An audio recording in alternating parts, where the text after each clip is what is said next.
Hello, this is Human X on this day of May the 29th, 2022. In this video, I want to talk about the hard realities that Ukraine needs to face in order to find the best outcome for the current Ukraine-Russia armed conflict.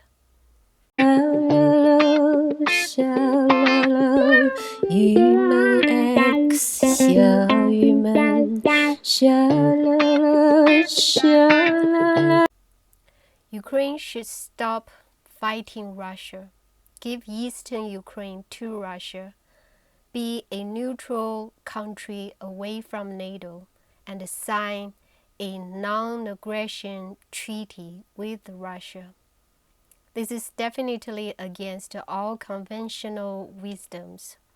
But for Ukraine, it is not only reasonable, but also rational at this time and age, simply because Ukraine is unique in both its history and contemporary circumstances.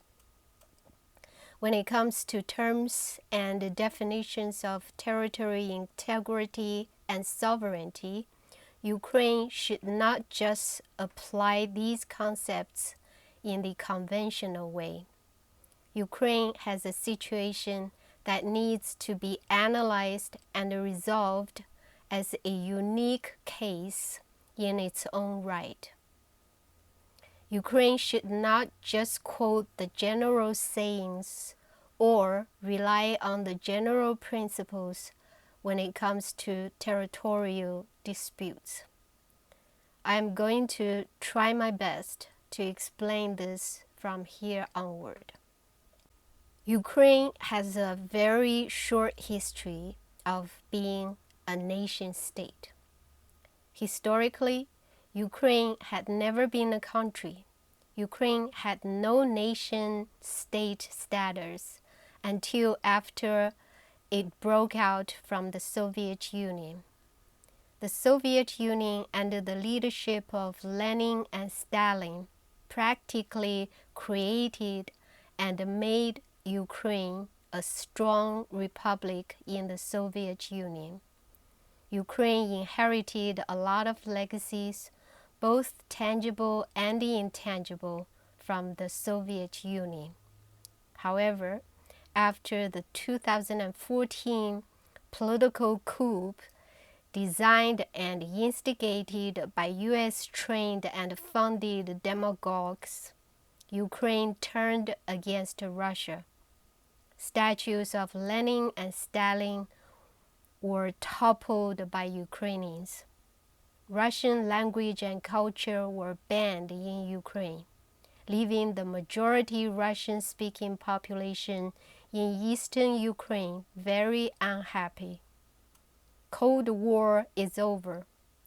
For Ukraine to team up with the anti-Russia neocons in the West, it is way out of line. Secondly, Ukraine is divided between the pro-West Ukrainian nationalists and the pro-Russia Ukrainians. After the 2014 political coup and before the 2022 armed conflict between Ukraine and Russia, Ukraine was politically divided in the middle already. The East was pro-Russia and the West was pro-West.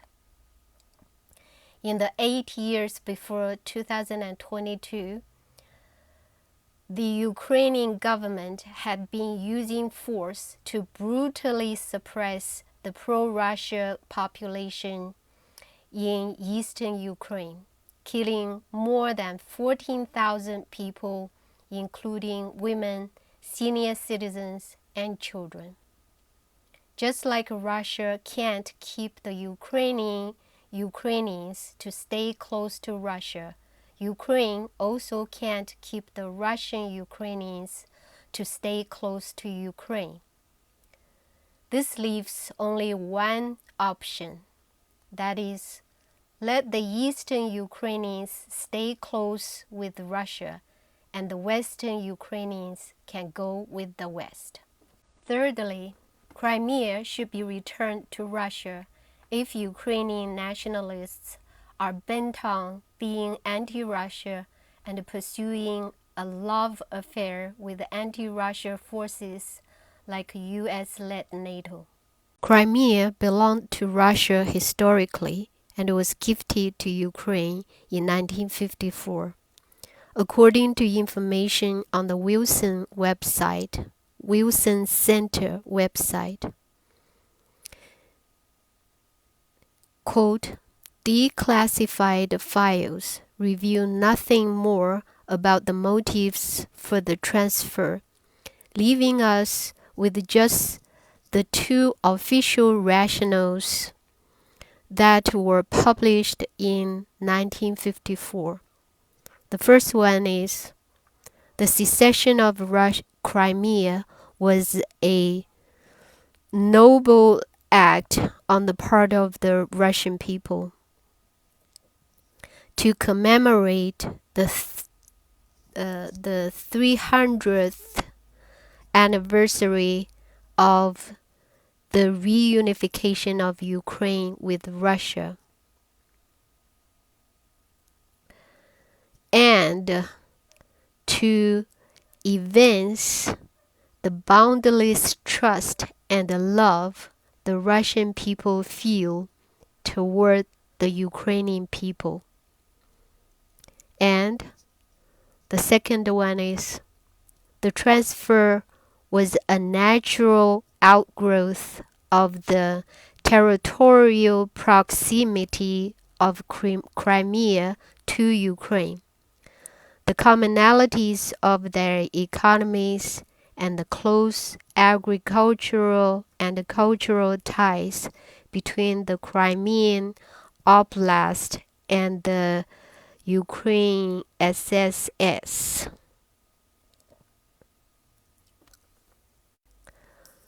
The premise for gifting Crimea to Ukraine is based on the concept that Russia and Ukraine will stay together forever and ever. Now that Ukraine is aligning its interests with hostile forces like NATO and the neocons in the West, it's just the right thing to do for Ukraine to return Crimea to Russia. Just let it go and recognize Crimea as part of Russia, not only de facto, but de jure. In plain language, Ukraine should recognize Crimea as part of Russia, not only as a fact, but also as a legal fact. Fourthly, the best thing for Ukraine to do now is to just take the peace deal Russia has offered and cut the loss as soon as possible. This is not to deprive Ukraine of its right to negotiate, but to adopt what is a more reasonable solution to the problem. Unfortunately for Ukraine, the Russian leadership sounds more mature, thoughtful, and reasonable in their demand than the Ukrainian leadership. It is not so hard for Ukraine to stay neutral.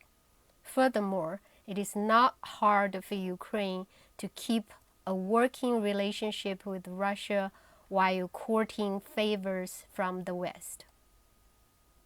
Think about this question. What would Ukraine get from continuously fighting this war with Russia? Nothing.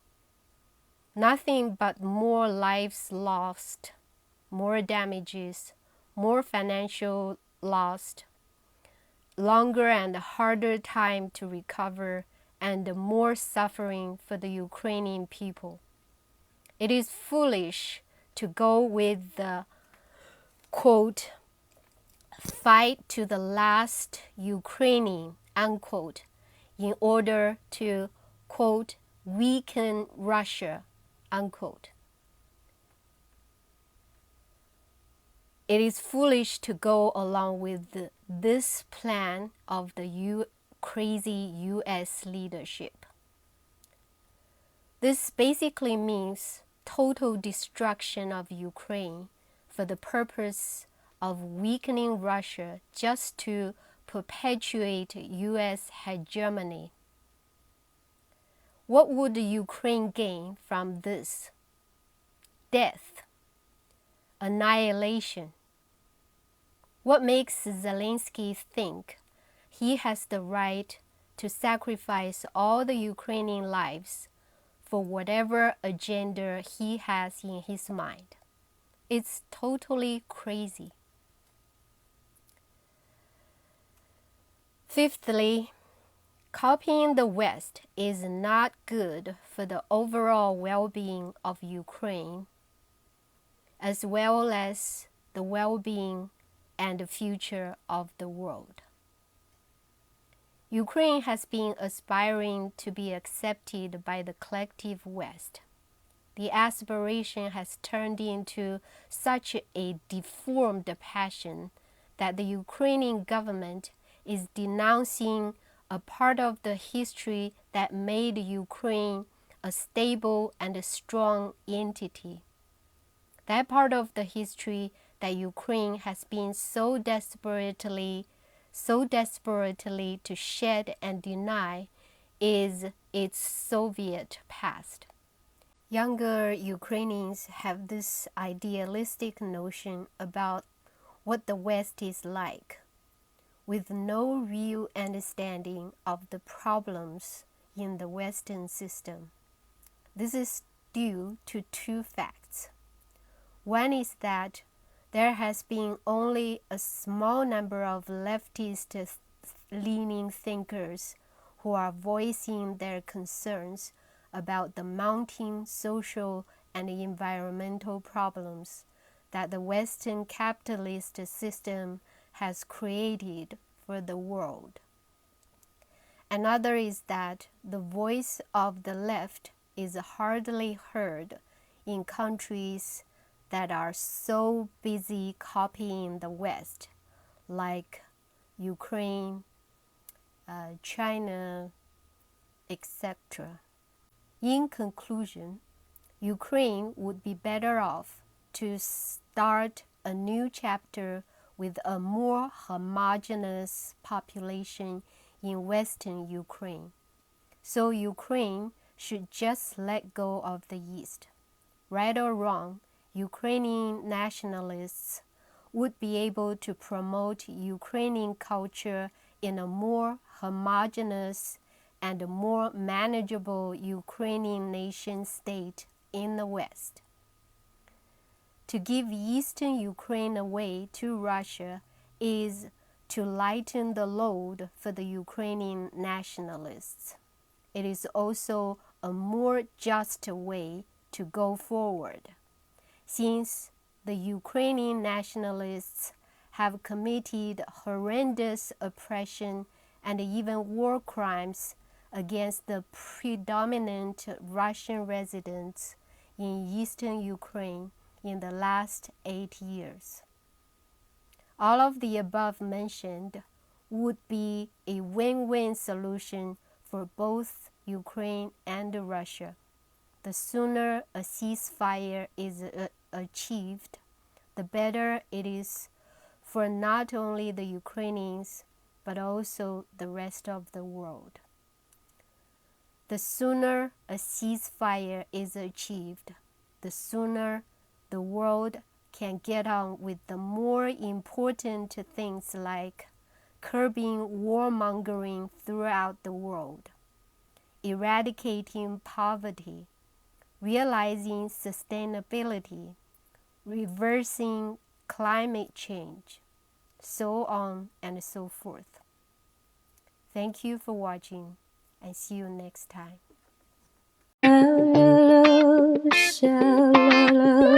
鱼们 X 小鱼们，小啦啦，小啦啦，鱼们 X。斯小雨们，沙啦啦，沙啦。